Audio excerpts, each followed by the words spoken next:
জামাত ইসলামী শ্যাওলা পাতার উপরে ভেসে থাকা কোনো পানি নয়। জামাত ইসলামী কচু পাতার উপরে ভেসে থাকা কোনো পানি নয়।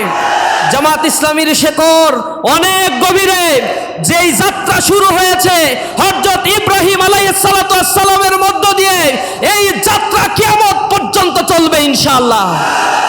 যদি কেউ বলে আমাদের পথের সীমানা কোথায়, আমরা বলি আমাদের পথের সীমানা সেই জান্নাতে যাওয়ার আগ পর্যন্ত এই গতিপথ চলতে থাকবে। উদয় অথবা অস্তের কোনো ক্রান্তি আমাদেরকে বিমর্ষ করে তুলতে পারে না। শাহাদাত আমাদের আরাধ্য, তা বুকে লালন করেই চলার জন্যই আমরা প্রতিজ্ঞাবদ্ধ হয়েছি। সুতরাং আমাদেরকে সেই চরিত্র, মাধুর্য এবং নৈতিকতা নিয়ে মানুষের সমস্যা সমাধানের জন্য সমাজের অংশ হয়ে আমাদেরকে কাজ করতে হবে। জামাত ইসলামের যে স্লোগান, জামাত কর্মী হচ্ছে সমাজকর্মী। সমাজের মানুষের সমস্যা সমাধানের জন্য যদি আমরা মানুষের কাছে ছুটে যাই, কাজ করি, যেভাবে মানুষ আমাদেরকে সমর্থন দিয়েছে, যে পরিমাণে মানুষ আস্থা রাখছে, ইনশাআল্লাহ আগামীর বাংলাদেশে এই সমাজ ব্যবস্থায় একটি কল্যাণমুখী রাষ্ট্র প্রতিষ্ঠা হবে ইনশাআল্লাহ। বিংশ শতাব্দী যে জুলুম, নির্যাতন, নিষ্পেষণের শিকার হয়েছে, 21 শতকে মুসলিম রেনেসাঁ সংগঠিত হওয়ার মধ্য দিয়ে পশ্চিমা অশ্লীলতা, পশ্চিমা সংস্কৃতির কবর রচনা হবে ইনশাআল্লাহ। আমরা সেই নতুন জাগরণের অপেক্ষা করছি। মুসলিম উম্মাহ সেই নতুন রেনেসাঁর জন্য পথ খুঁজে ফেরছে। আমরা আমাদের রাস্তায় চলবো, কোরআনের রাস্তায় চলবো।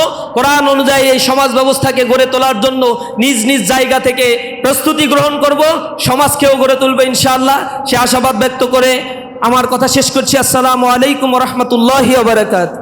আল্লাহ রাব্বুল আলামিন কোরআন শরীফের সূরা হজের ৭৮ নম্বর আয়াতের মধ্যে বলছেন, ওয়াজাহিদু ফিল্লাহি হাক্কা জিহাদিহি হুয়াজতাবাকুম ওয়ামা জাআলা আলাইকুম ফিদ্দীনি মিন হারাজ মিল্লাতা আবিকুম ইব্রাহিম হুয়া সাম্মাকুমুল মুসলিমিন। আল্লাহ রাব্বুল আলামিন বলছেন, তোমরা আল্লাহর রাস্তায় জিহাদ করো, হক আদায় করে জিহাদ করো, জিহাদ করার মতো করো। হুয়াজতাবাকুম, এজন্যই তোমাদেরকে আল্লাহ রাব্বুল আলামিন মনোনীত করেছেন, বাছাই করেছেন।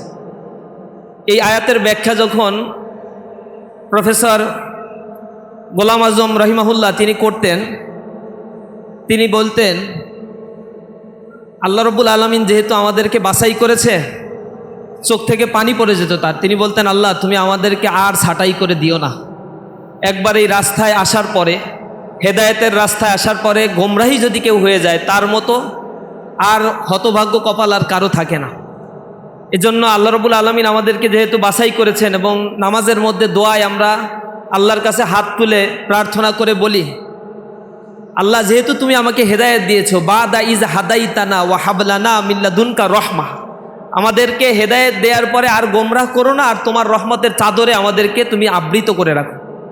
আমরা ইসলামী আন্দোলনের যারা কর্মী হয়েছি, আপনারা এখানে সবাই আমার চাইতে অনেক সিনিয়র। আল্লাহ রাব্বুল আলামিন এই রাস্তায় আপনাকে আমাদেরকে আসার সুযোগ দান করেছে, জন্য না আল্লাহর কাছে শুকরিয়া আদায় করি আলহামদুলিল্লাহ। আমি কিছু নিবেদন এবং অনুরোধ জানাবো। এক নম্বর হচ্ছে, আমাদের এই আন্দোলনের এই পথটা অনেক কণ্টকাকীর্ণ। আল্লাহ রাব্বুল আলামিন খুব সহজ রাস্তায় আমাদেরকে এই পথে, জান্নাতের পথকে আল্লাহ রাব্বুল আলামিন সহজ করেন নাই, কিন্তু কর্মের মাধ্যমে আমাদেরকে এই রাস্তাকে সহজ করে জান্নাতের পথযাত্রী হতে হবে।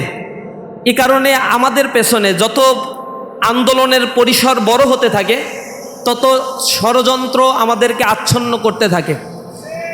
অনেককে দেখবেন তারাও ইসলামী আন্দোলন, ইসলামের কথাগুলো বললেও এই সমাজ ব্যবস্থায় তাদের উপরে যে পরিমাণে ক্ষিপ্রতা, তীব্রতা বিরোধী দল থেকে আসা দরকার ছিল, সেগুলো দেখা যায় না। এর একটা কারণ হচ্ছে, তারাও যখন যদি বড় হয়, তাদের পরিসর যদি ইফেক্ট ফেলানোর মতো কিছু হয়, সমাজকে কন্ট্রোল করার মতো কিছু হয়, তাহলে তাদের ব্যাপারেও একই বিষোদাগারগুলো এই বিরোধী পক্ষের থেকে আসবে। এবং কুফরু মিল্লাত ওয়াহিদ, কাফেররা হচ্ছে একই মিল্লাত, সব একসাথে হয়ে আগ্রাসী মনোভাব তার উপরে প্রদর্শন করবে। জামাত ইসলামী এখন বাংলাদেশের ইসলামী আন্দোলন তথা ইসলামী তাহজিব তামাদ্দুন, ইমান আকিদা যারা লালন করে এবং মানবতার কথা যারা বলে, অন্যায়, দুর্নীতি, দুঃশাসন এর বিরুদ্ধে যারা কণ্ঠ উঁচু করে, জুলুম, নির্যাতনের রক্তচক্ষুকে উপেক্ষা করে ইসলামী আন্দোলনের রাস্তায় হাঁটে এবং শাহাদাতের নজরানা পেশ করার জন্য তারা নিজেদেরকে এই পথে সামিল করেছে।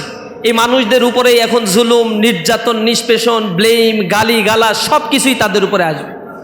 এবং এমন লোকের কাছ থেকে ফতোয়া শুনতে হবে যারা আমাদেরকে রাজনৈতিকভাবে নির্মূল করে দেয়, আবার আমরা ইসলামী দল কিনা, ইসলাম অনুযায়ী চলি কিনা, এইসব কথাও তারা বলে।